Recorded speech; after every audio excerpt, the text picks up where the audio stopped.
In a small Chinese village lived May, a gentle young woman known for her kindness and for repeating every story she heard. One day, a rumor reached her that the old shopkeeper had been cheated in a business deal. Without checking anything, she passed the story along, and soon the entire village believed it. The next morning, the truth emerged. Nothing had happened at all. It had only been a small misunderstanding. Seeing the sorrow in the shopkeeper's eyes, May felt the weight of what she had done. Troubled, she went to seek guidance from the village sage.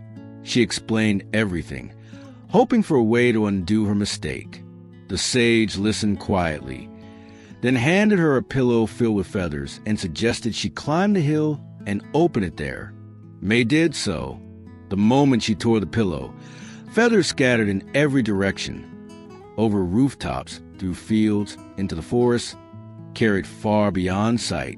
When she returned, the sage told her to gather them again. She understood instantly that this was impossible.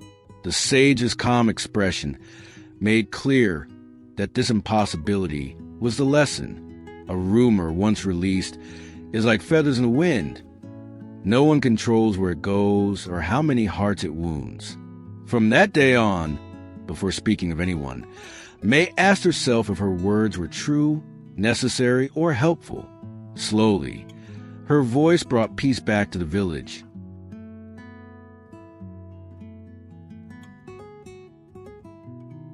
In the city of Jade lived Liang, a young man quick to notice the flaws of others. Whenever he saw something he disliked, he would mention it to someone else. He believed he was simply observing life, but people gradually began to avoid him. Confused and lonely, Liang sought out Master Yun, hoping to learn how to regain respect. The master led him to a quiet room where an old mirror stood, thick with dust. With a single look, the master asked him what he saw. Liang understood that the answer was almost nothing. Master Yun then handed him a damp cloth, suggesting that he clean the mirror. Liang tried.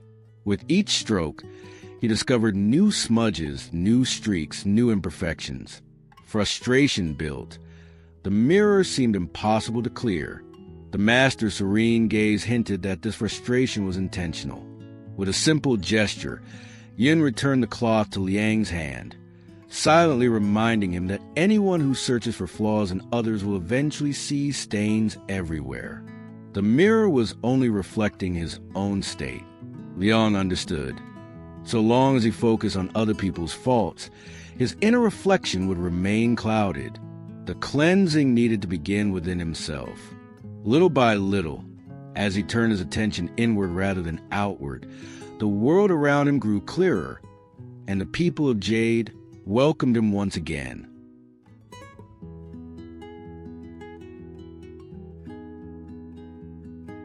In the Chinese province of Fujian, famous for its misty mountains and fragrant teas, lived a young woman who helped in her family's tea house. She was friendly and chatty, sometimes too much so.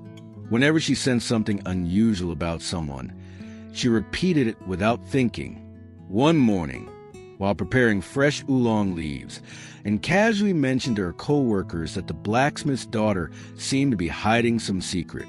It was only a vague impression, but the comment became a whisper, then a rumor, and soon the entire street was buzzing with it.